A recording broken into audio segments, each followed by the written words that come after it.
Welcome বন্ধুরা। আজকে আমি যে ভিডিওটা নিয়ে আপনাদের সামনে উপস্থিত হয়েছি সেটা হলো সেন্সাস সম্পর্কে।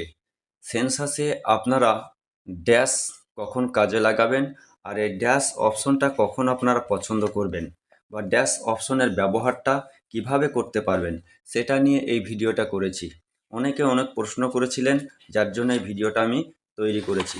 তো ভিডিওটা একটু মনোযোগ সহকারে দেখবেন এবং ভালো লাগলে একটা লাইক ও একটা সাবস্ক্রাইব করে দিবেন এবং অন্য বন্ধুদের মধ্যে শেয়ার করে দিবেন যাতে তাদেরও এটা সুবিধা হয়। তো চলুন বন্ধুরা, এই ড্যাশ কিভাবে আমরা ব্যবহার করব সেই সম্পর্কে একটু আলোচনা। তো বন্ধুরা, আপনারা যখন বাড়ির নকশা মানচিত্র বা আপনার ব্লকের যখন নকশা মানচিত্রটা করবেন, তারপরে আপনি যখন বাড়ি বাড়ি গিয়ে সার্ভেটা করবেন, তখন আপনার এই ড্যাশের ব্যবহারটা আসবে। অর্থাৎ সেন্সাস গৃহের ড্যাশের ব্যবহার এবং বাড়ির ড্যাশের ব্যবহার, এই ব্যবহারটা আপনারা কিভাবে করবেন সেটা এই ভিডিওর মাধ্যমে বিস্তারিত আলোচনা করছি। ধরুন, আপনি প্রথম একটা বাড়িতে গেলেন, তার বাড়ির নাম্বার একটা বসালেন, দেখলেন সেই বাড়ির নাম্বার একটাই আছে এবং তার সেন্সাস গৃহ এক আছে। আপনি সেই বাড়িতে বাড়ির নম্বর এবং সেন্সাস গৃহ নাম্বার বসিয়ে দিলেন।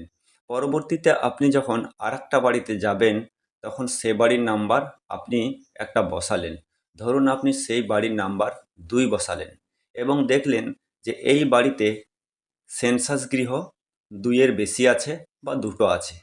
সেই 2-এর বেশি হলে হবে আর কি, তখন আপনাকে এই ড্যাশ ব্যবহার করতে হবে।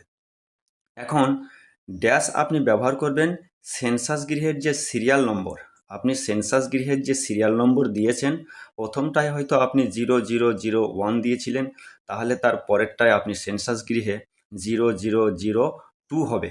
এখন তারপরে ওই বাড়িটাতে যখন 2 নম্বর সেন্সাস গৃহের সমস্ত কিছু পূরণ আপনি করলেন, তারপরে আপনি যখন 3 নম্বর সেন্সাস গৃহে যাবেন, তখন এই 3 নম্বর সেন্সাস গৃহের ক্ষেত্রে আপনি 4 নম্বর 5 নম্বর প্রশ্নের উত্তরে 4 নম্বর 5 নম্বর প্রশ্নের উত্তরে আপনি এখানে ড্যাশ কথাটি ব্যবহার করে যাবেন, অর্থাৎ ড্যাশ লিখবেন, কিছুই লেখার দরকার নাই।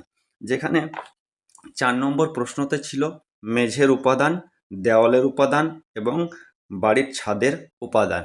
যেহেতু একই সেন্সাস গৃহ বা একই বাড়ির মধ্যে থাকছে, সেহেতু বাড়িওয়ালার একটা পরিবারে যে ছাদের বা যে সকল মেটেরিয়ালস দিয়ে ব্যবহার করা হয়েছে একটা বাড়িতেই আপনি একবার দেখিয়েছেন, সুতরাং দুবার আর সেই সেন্সাস গৃহ সম্পর্কে কিছু লেখার দরকার নেই।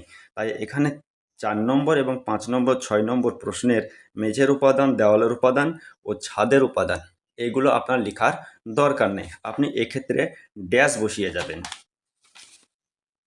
যে 6 নম্বরে যখন আপনি নথিভুক্ত করবেন, তখন পরবর্তী পরিবারগুলির ক্ষেত্রে ড্যাশ ব্যবহার করবেন। পরবর্তী পরিবার বলতে আপনার সেন্সাস গৃহ যদি একই হয়, যদি সেন্সাস গৃহটা একই হয়, তাহলেও কিন্তু আপনি ওই পরিবারের ক্ষেত্রে, অর্থাৎ নতুন যে হাউস হোল্ড আপনি পেয়েছেন, ধরুন একটা সেন্সাস গৃহে 2টো পরিবার বসবাস করছে, তাহলে এক্ষেত্রে একটা পরিবারের ক্ষেত্রে আপনি 4 5 6 নম্বরের, অর্থাৎ বাড়ির দেওয়াল, ছাদ এবং মেঝে যে তথ্যটা প্রদান করেছেন, সেটা আর নতুন করে পরবর্তী হাউস হোল্ডারের ক্ষেত্রে দেওয়ার দরকার হবে না। সেক্ষেত্রে আপনি কিন্তু ড্যাশ বসাবেন। এই ড্যাশ বসাবার কারণই হলো বারবার রিপিট না করা, কারণ একটা বাড়ির সমস্ত কিছু তথ্য বারবার দেওয়ার প্রয়োজন হবে না। এরপরে আপনি যদি একটা প্রাতিষ্ঠানিক পরিবার কিংবা অবাসগৃহ সেন্সাস গৃহের জন্য ব্যবহার করেন, তাহলে সেক্ষেত্রে 14 থেকে 34 এ কোনো তথ্য দেওয়ার প্রয়োজন আপনার হবে না। কারণ 14 থেকে 34-এ যে তথ্যগুলো নেওয়ার দরকার হয়, সেগুলো হচ্ছে সেন্সাস গৃহ এবং বাসগৃহের জন্য। সেই সব বাসগৃহে যদি কোনো প্রাতিষ্ঠানিক পরিবার হয় বা অবাসগৃহ হয়, সেক্ষেত্রে ওই কলমে কোনো কিছু লেখার আপনার প্রয়োজন নেই। তখন ওই কলামগুলিতে আপনি ড্যাশ চিহ্ন লিখে দেবেন বা আপনার অ্যাপসে আপনি বসিয়ে দিবেন। তবে বন্ধুরা, এখানে আরেকটা জিনিস ভালোভাবে উল্লেখ করে দিচ্ছি, তাহলে আপনাদের সমস্ত ধারণা ক্লিয়ার হয়ে যাবে। ধরুন বাড়িতে 2টি সেন্সাস গৃহ এবং 5টা পরিবার বসবাস করে। ধরুন আপনি বাড়ির নাম্বার দিলেন 7, এবং 7 নম্বর বাড়িতে 2টি সেন্সাস গৃহ আছে। ধরুন ওই সেন্সাস গৃহর নাম্বার 10 আর 11। তাহলে বাড়ির নম্বর হলো 7, 2টি সেন্সাস গৃহ হলো 10 আর 11। এক্ষেত্রে পরিবার সংখ্যা আছে 5টি। ধরুন পরিবার আপনার 15 থেকে 15, 16, 17, 18, 19 পর্যন্ত আপনার পরিবার আছে, অর্থাৎ পরিবার সংখ্যাটা আপনার 0 দিয়ে আসবে আগে, 0, 15, 0, 16, 0, 17, এভাবে আপনাকে লিখতে হবে। তো যাই হোক, আমি শর্টকাটে বলছি।